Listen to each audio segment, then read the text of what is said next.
Pak, saya tidak tahu sebenarnya yang telah terjadi.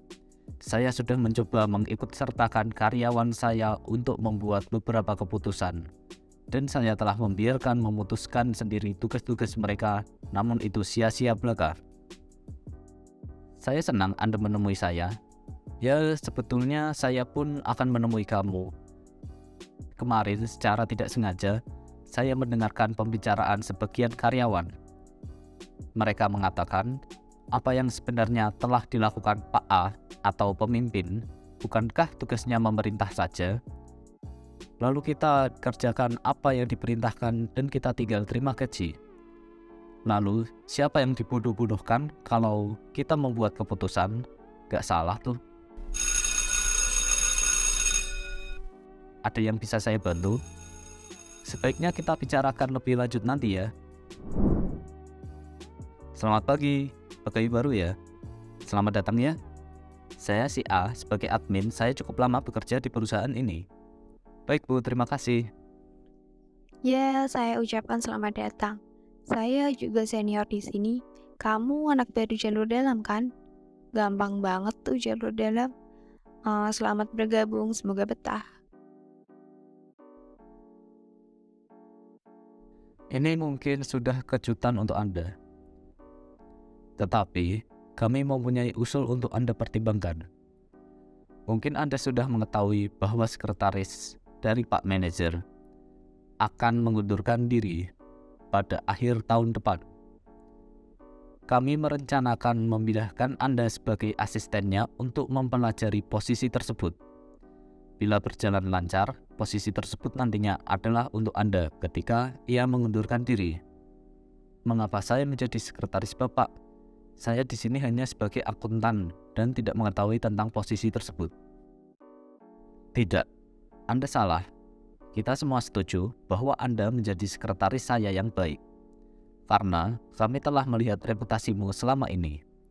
Dan itu cukup menjadi modal kamu untuk menjalankan jabatan tersebut. Baik Bapak, terima kasih atas penawarannya. Mungkin nanti minta waktu dari Bapak untuk mempertimbangkan kembali Pak. Baik, ditunggu kabar baiknya. Halo anak baru, katanya kamu ditawarkan untuk jadi sekretaris pribadi dari Pak Manajer ya? Kenapa hanya dirimu yang ditawarkan untuk posisi tersebut, sedangkan kami sudah bertahun-tahun, bahkan sebelumnya dari kamu yang bekerja di sini, tapi tidak pernah ditawarkan? Apa karena kamu anak jalur dalam ya? Begitu cepatnya kamu ditawarkan. Iya, kami sama sekali tidak pernah ditawarkan untuk posisi tersebut. Memang Pak Manajer tidak adil ya. Kemarin juga yang menjadi pemimpin juga direkrut langsung menjadi seorang pemimpin tanpa prosedur rekrutmen karyawan yang benar. Beliau langsung diterima dan menjadi pemimpin yang dikarenakan sudah terlalu kenal antara beliau dengan Pak Pemimpin.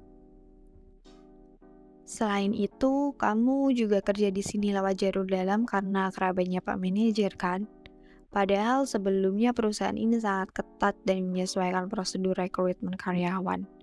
Dan kita juga sudah bekerja lama di sini, kenapa juga tidak sama sekali ditawarkan dengan posisi tersebut? Kami kan juga bekerja di sini cukup lama, bahkan sebelum dirimu. Sungguh terlihat tidak adil, bukan?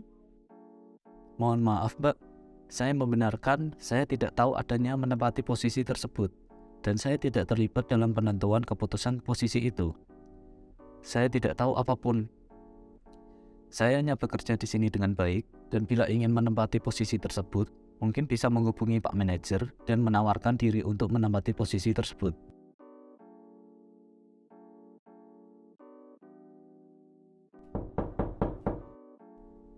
Masuk saja Pak, silahkan duduk Pak. Baik, terima kasih.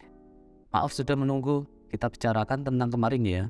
Sebelumnya saya berterima kasih karena sudah menghandle semua aktivitas perusahaan ini. Dan seharusnya saya juga sering mengobrol dengan Bapak agar nantinya tidak ada komunikasi yang buruk dan menimbulkan dampak tidak baik di perusahaan ini. Dan tidak semua pekerjaan saya serahkan ke Anda. Apa yang diperintahkan Bapak, saya segera laksanakan dengan baik. Jadi gini, saya akan pergi besok dikarenakan ada situasi yang mendesak. Jadi saya harap dan saya seharakan ke Anda untuk menghandle proyek baru. dan segera dikoordinasikan untuk rapat. Untuk jadwal dan berkas-berkas saya sudah siapkan. Mohon maaf Pak, bukankah ini proyek baru? Alangkah baiknya Bapak juga ada dalam kontribusi proyek baru tersebut Pak. Saya juga tidak sepenuhnya mengetahui kebutuhan apa yang dibutuhkan untuk proyek baru tersebut. Sudahlah, saya percaya sama Anda. Good luck ya. Mohon maaf Pak, kok saya sama si B? Saya nggak bisa kalau satu kerjaan sama si B Pak. Loh kenapa? Saya lihat kalian baik-baik saja. Saya sama dia nggak akur Pak aslinya. Kita berdua sifatnya bertolak belakang. Dan pernah ada sedikit masalah pribadi sebelum bekerja di sini. Jadi ya sebenarnya saya ada konflik sama dia. Harusnya kan masalah pribadi tidak dibawa-bawa ke dalam pekerjaan. Kalau pekerjaannya harus profesional. Iya Pak, saya mengerti maksud Bapak. Tapi sebelum itu saya sudah pernah satu kerjaan sama dia. Saya kira kita bisa bekerja sama. Tetapi nyatanya tidak bisa Pak. Pendapat kita berbeda dan gak ada yang bisa mengalah. Dan malah adu argumen. Lalu, ya kita adu argumen. Sampai gak sadar kalau karyawan lain sedang memperhatikan dan membicarakan kami berdua. Dari situ, saya jadi malas untuk bekerja kalau ada dia. Dan saya tidak bisa fokus bekerja. Ya sudah, saya akan mempertimbangkan terlebih dahulu. Baik Pak, terima kasih. Nah, dari cerita sebelumnya dapat kita ketahui bahwa dalam dunia pekerjaan ternyata banyak sekali permasalahannya. Dan permasalahan yang muncul bisa dari karyawan atau bisa dari pemimpinnya sendiri.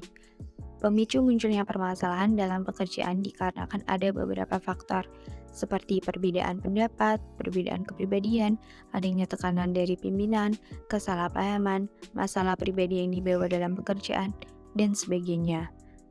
Adanya permasalahan dalam pekerjaan akan mempengaruhi pada kinerja perusahaan, seperti produktivitas kerja menurun dan banyak terjadi kesalahan. Oleh karena itu, untuk mengatasi hal tersebut, perusahaan harus lebih peka terhadap permasalahan yang ada di perusahaan dan harus segera diambil tindakan supaya permasalahan tidak terjadi secara berkelanjutan.